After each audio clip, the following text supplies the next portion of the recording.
To the Point with Michael Williams. Good morning. The August 23rd primary around the corner. A good time to review with you at home changes to how you vote. The changes put in place by the Republican-led Florida legislature with the urging of Governor Ron DeSantis eyeing his own re-election bid this fall. New election law has been challenged as unconstitutional and discriminatory toward black voters. Court challenges are flying. For now, the new laws remain in place. My guest, Palm Beach County Supervisor of Elections, Wendy Sartory. And we thank you for being with us as we go through this primer for the August 23rd. And of course, then we have the general election in November. First, the voter registration deadline. Talk about that. So book closing is what it's called. So the last day to register to vote or to change their party affiliation will be Monday. Okay, tomorrow. Right.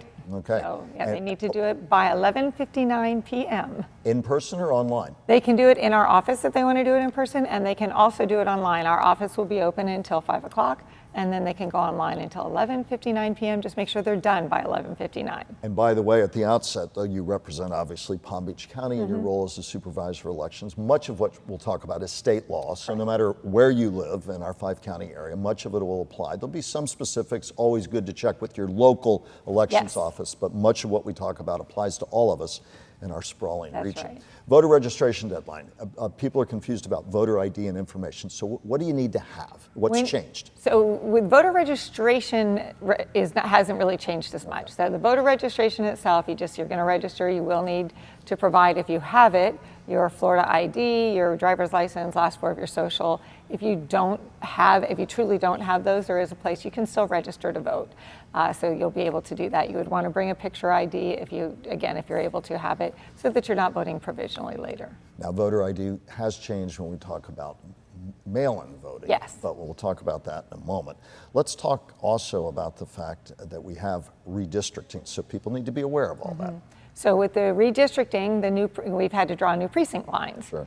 So with the new precinct lines, we're by law only allowed to have one polling location in a precinct. So with the new precinct lines, we might have had two, so one will go away. We might have had zero, so we had to do another one. So your polling location may have changed, and we're in the process now of sending out new voter ID cards. So you'll get your new voter ID card, and it will tell you where you're going to be voting. And at the end of this segment, we're going to put up a website so people voting in Palm Beach County, and again, people in other counties, they can have similar things they can check as well. But we'll put up something that people at home can check so they can get their own status, where they go, all that's being updated. So wait for that, everybody at home. Now, if you want to vote in person or early vote, talk about dates, talk about places, talk about anything that's changed. Sure. So for early voting, we had 18 early voting locations in the 2020 election. This time we'll have 21 because they did have lines, and we're trying to make sure we can fix that. So you'll go early voting. That's going to be August 8th through August 21st from 10 a.m. to 7 p.m. Now that is in Palm Beach County. That could be different in other counties. How many precincts here and how many registered voters in Palm Beach County? One of the biggest in the state. Right, so we have about actual registered voters with our active and inactive is about 1.2 million. We're about 993,000 plus of active voters. So a busy, busy day ahead. It for is. The primary tends not to have the turnout that many get out the vote activists would like to see, but nonetheless a big challenge whether it's primary day or the general, and we'll talk about that later as well. Voting by mail. There'll be new requirements there. Talk about what goes into voting by mail and what you absolutely must be aware of, because it's a popular way for somebody to vote. It is. So when you're voting by mail, if you had an all elections request on file before, it will still be good through 2022. Now, after this election, after the November election, everybody will need to re-up their vote by mail if they choose to continue to vote that way, because their request will go away. It's only good for one general election cycle. So that is really important for people to know. Also, when they call to make a request now, they're going to have to provide to us the last 4 digits of their social security number, their Florida driver's license or Florida ID. They must have one of those, and it has to match the one we have on file. I called it absentee voting all of my life, and it's vote by mail. It is vote by mail. For us older generation who call it absentee, we're talking the same thing, but it's now called vote by mail. In fact, absentee's sort of been struck out of the language. Right, because I think the absentee people used to feel like, oh, I have to have an excuse to vote absentee. With vote by mail, it is one of the 3 permitted ways to vote. Anybody can do it. What's your deadline for that? I know there's an August 13th deadline. August 13th at 5 o'clock is when the last time for you to make that request for us to mail it to you. So if you miss that and you don't get that request, then you can still come to one of our 4 offices and you can pick up a vote by mail ballot. But if you want us to mail it to you, we have to have that request by August 13th at 5 p.m. So again, our deadlines, to reiterate, tomorrow night, if you want to register to vote, you've got until 11:59 p.m. And then August 13th, if you want to vote by mail, that's your last chance, 5 p.m. August 13th, to request that. Correct, and that is a Saturday, and our office is going to be open on that Saturday to serve voters. And Dropbox location, well, let me back up because people are a little bit confused. The law change, it doubles, you talked about the mail by vote, but it's also going to double going forward how often you have to, those ballots must be requested as we move outbound, right? Every general election cycle now, so it's no longer good for 2 general election cycles, and we try to make sure people don't say, is it good for 2 years? Because it really depends on when you request it, because it's only going to be good through that next general election. All of us are going to have to do more housekeeping on our own at home to keep up with all of this. And particularly because we used to have what we called the checkbox on our vote by mail envelope. So if you were a vote by mail voter, and we'd have a checkbox that says, do you want to continue to receive vote by mail? And you would just check that, and we would use that as your new request.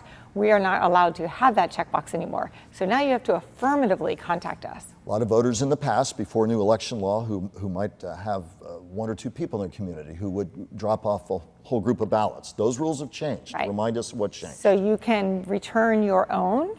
You can return as many immediate family members as you have, and only up to 2 people who are not related to you per election. To possess, the law says to possess more than yours, your immediate family members, and up to 2 that are not related to you is a 3rd-degree felony.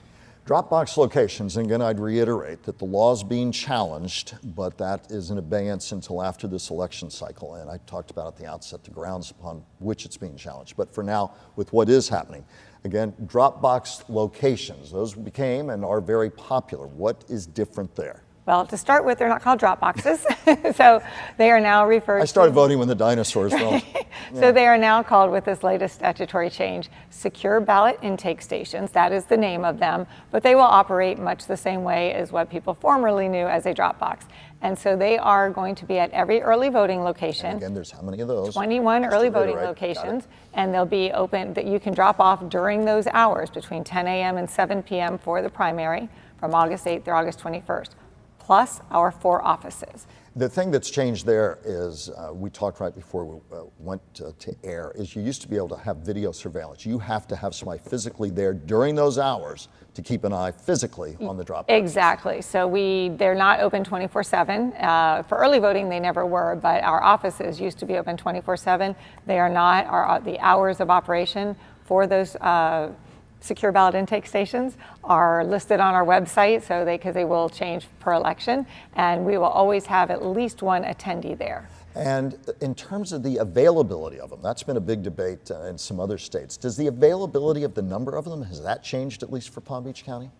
Only because it had to be tied to an early voting site. Okay. So when we went from 18 to 21, we now have 21 locations that you can do that. And it's also tied to your permanent office locations, and we have 4. Deadline to have your vote in. This is different. No, it's not different, but it's critical. It's critical, but you have to, a lot of people thought, oh, if my ballot shows up or is postmarked, let me say it that way.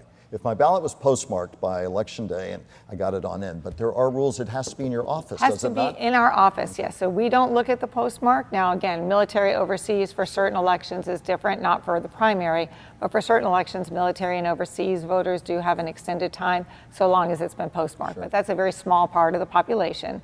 So for everybody else, it must be in our office by 7 p.m. on election night. Okay, in your office. In our main office. Didn't run down and postmark it on that day and say, oh, I'm good. Miss Sartory Link will make sure it gets counted. Yeah. It's got to be in the office. Right, and we do as much as we can. We'll go to the post office in case anything came in that day. We go right at the end of the day. We'll check the intake stations to check those. Let's talk about the volunteer effort. You rely on volunteers to help man polling locations. Again, you've got how many, and how many volunteers would you like to have? How many do you have, and what is your plea today? Right. So we have 378 locations that will be having polling locations. Come the 23rd. Yes, on and then actual on in election November. day. Yep. And the good news is they are paid. So they can make between $190 to $320 for that election. That includes they get their training. So it's not actually a tip, it is not only a volunteer. It is a paid position for everybody.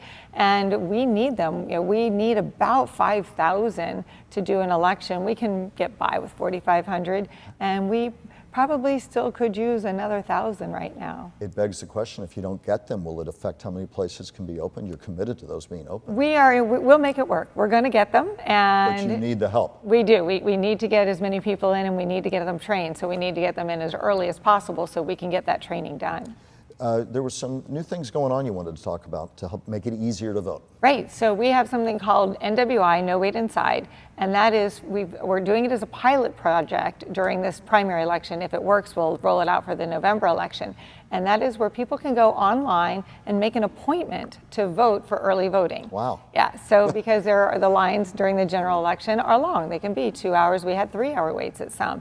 So people can go online. They can make an appointment. If they don't make an appointment, they didn't know about it, they can still, there'll still be spots for them to come vote, and they can even get in a queue there, and that allows them to not be sitting outside in the rain, not sitting, in the heat, and it allows them to come in at that time. So we're hopeful that this will make it just more convenient for voters. There's been so much debate about everything that's gone on. I had one person come up to me, African American, said, I worry about security at polling places. I want to make sure everything's smooth. Talk to people who are just worried in general about election integrity, also election security, that they'll be able to have a smooth experience when they go to vote. I had somebody come up in a very sweet, emotional way, so I just want to make sure it's going to be okay and I vote, because we live in interesting times. We do, and we do have, in terms of the security of your vote, we spend a lot of time, a lot of money, and there are a lot of procedures in place to make sure that your vote is in fact counted the way you marked it. So we want your vote to count the way you voted it, and we make sure that every vote that can be counted legally is counted. So we have a lot of things in place for that, and for cybersecurity, and to make sure that people can't get in and change things, and a lot of audits that we do. And I should feel comfortable if I go to a voting site that we've got security there, that people are going to be able to, in an uninhibited way, go in and cast their vote, wherever that may be. Right, wherever they are, they're going to go in. If there are problems, our poll workers will contact law enforcement right away.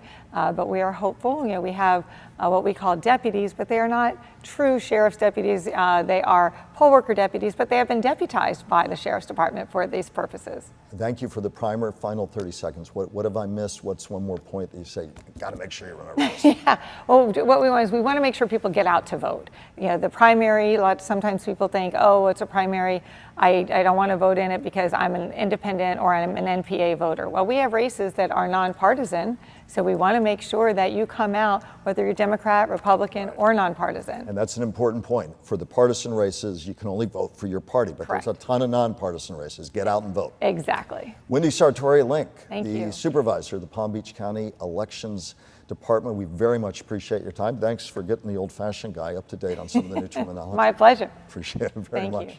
Brian Crowley weighs in on Florida's new election law and a look at the Democratic debate for governor. Next.